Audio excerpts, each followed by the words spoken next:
So with the setup we're doing, you need a Waveshare RP2040 microcontroller. Uh, this is the one I got. I'll link it in the description. These have pre-soldered pins so that it's pretty easy to work with. If you have the ability to solder, then you can go ahead and get them without the pins, but I recommend just doing this to save yourself a lot of trouble. If you wish to get the perfect syncing, so it's like true TAS, you're gonna need to get the VGA output. I use this to split the HDMI and VGA. Okay, so once you have that, you need to get the SwiCC UART Bridge, which is going to be how your computer communicates to the device. Download the raw file.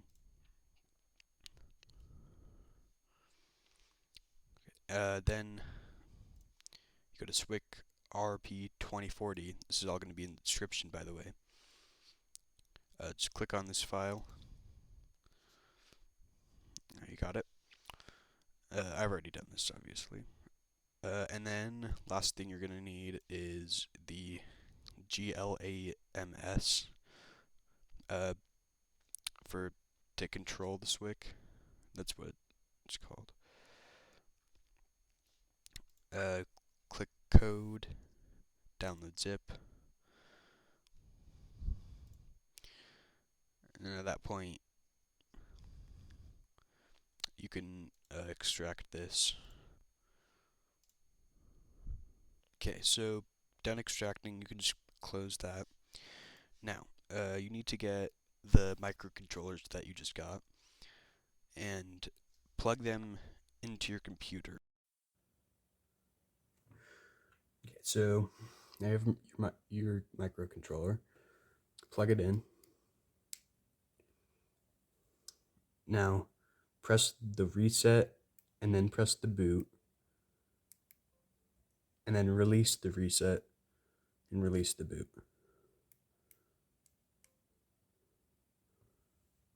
And a new window should pop up.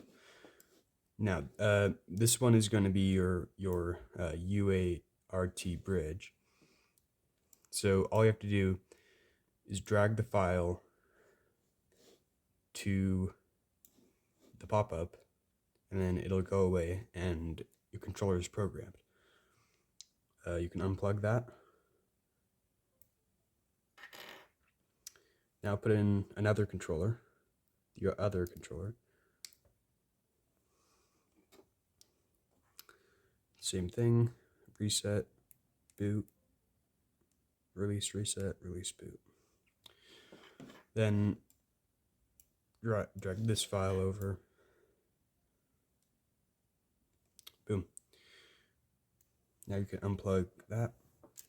Don't lose track of which one is which. It's not that big of a deal. If you do, you just have to restart the process.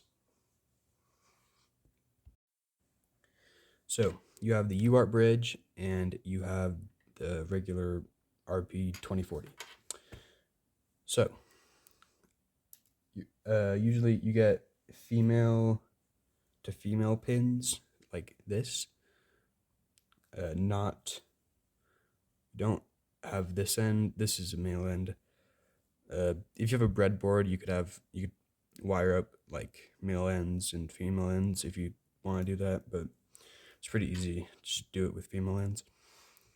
So you connect up the ground pins. So ground pinned is the second one right there. So that'd be this. Then the ground pinned here.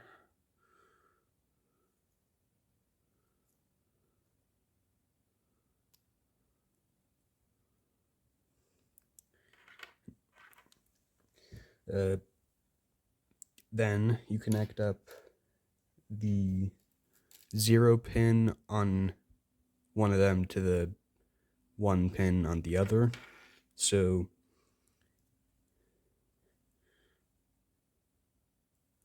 zero pin here, will connect to the 1 on this one. 0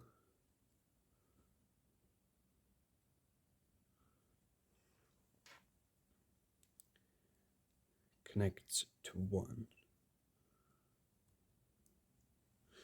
Then you just kind of do the opposite for the other one. 1 goes to 0.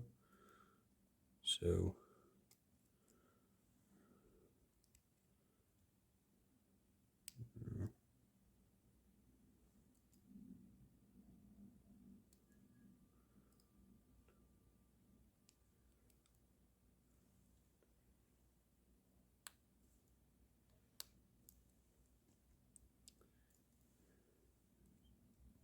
0 to... Hey, so this is editing Jordal. Past Jordal made a mistake. If you see this, 2, 1. He connected the, I think it's 0 to the pin next to the ground. I think it's the 5-volt pin. Don't do that. Yeah. And should look something like this. Now you can open your GLaMS main file or folder, and you can open up to the GLaMS. By the way, your browser has to be either Google or Edge or any Chromium browser. First, connect a controller. I use an Xbox controller because for some reason my Nintendo Switch Pro controllers don't work. So you can see it registers all the inputs. Then click on this SWIC, click to connect.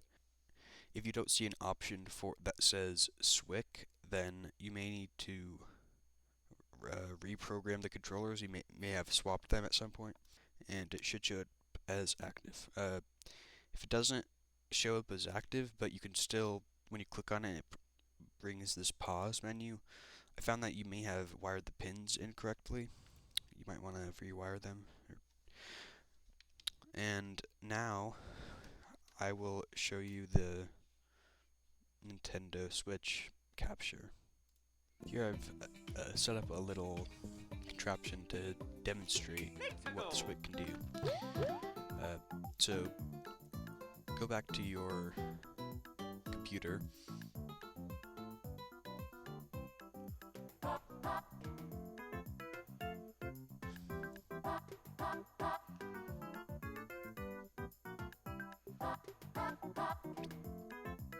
So go back to your computer, and here this is how you can remap the controller. You can do some kind of shuffling down here. Here is where you enable turbo. This is the rate it does turbo. Let's enable B and A. That's the jump. Now let's go back. Now if I press down B and A, let's see, it jumps really fast.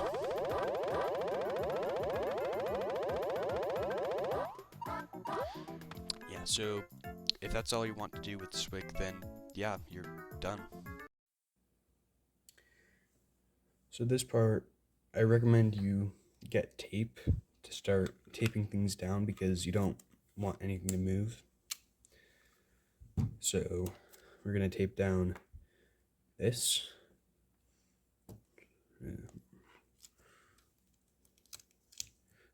Don't tape down any of the wiring, just the cables. Although we will be taping down the wires, just not the metal bits.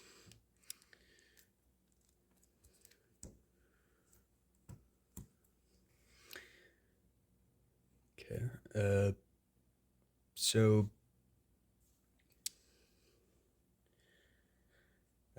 here we have a 10 what is it? 10K resistor. It's in pin 14. I'll show you a graphic on screen right now. And then in pin 10 is where we connect to ground. So pin 14, you connect to the 14 on the waveshare board.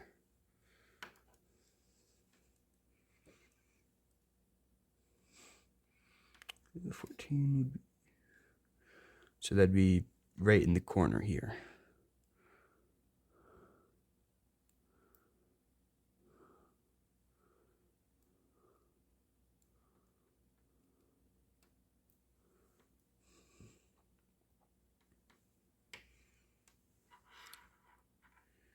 And remember to have a resistor. Might not work properly. It might.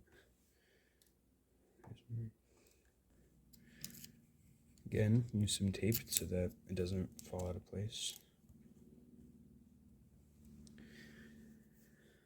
Okay, this part is the part that's a bit finicky. It's all a bit, just kind of, it's all a bit awkward to wire up the pins because you actually have to wire 2 pins to 1. So, you take the ground pin of the RP2040, not the UART, and take it out. Then replace it with a male-female pin. So one side will plug in to the ground, which is, where's the ground again? Oh yeah. So this is plugged into ground. Put it right by the V-sync pin, or ground pin, sorry. By the way, this purple wire is the V-sync pin.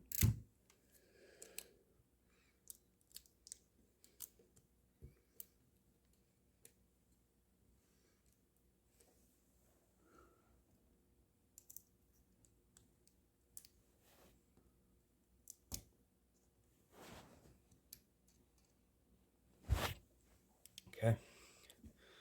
So should look something like that when you're done. Now, to test it, I'm just going to test it right now. I'm going to go to the macros page on the GLaMS.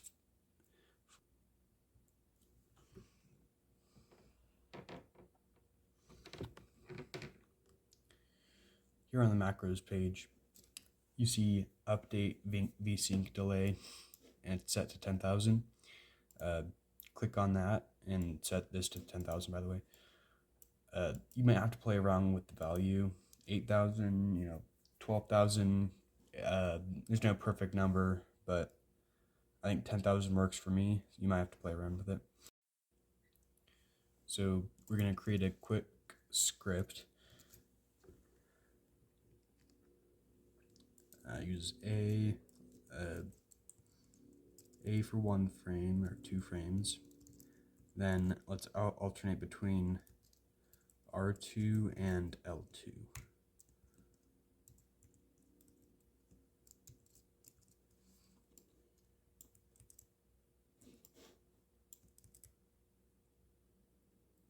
So this should, if it is perfectly synced, then we should basically start floating on the ground, like constantly twirling.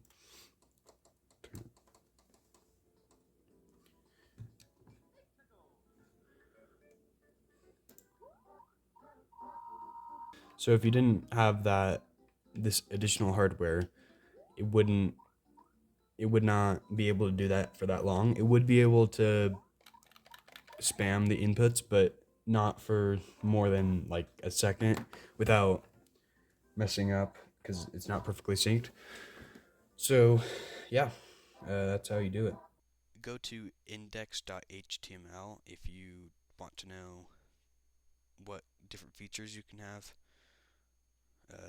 There's the GLaMS, there's comment drawing, uh, there's macros and chat command for Twitch. I haven't done that yet, but that does work. Uh, so yeah, the big feature is drawing comments. To draw any custom comment, you just have to follow the instructions on this page. You might try not to have the comment too long if you do not have a perfect syncing method. I found that it will often, like switch colors halfway through and it will make it all messed up. So, but if you do have perfect syncing, then you can do some pretty cool stuff. So here I'm just going to show you some comment drawing that you can do. So let's go to a new course. Okay, we'll make a comment, go to red, and run.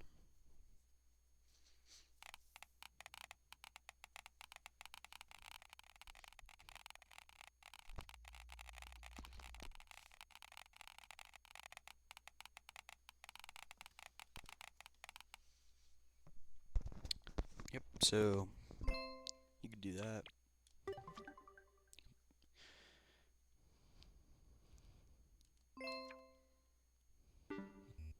And that's about everything.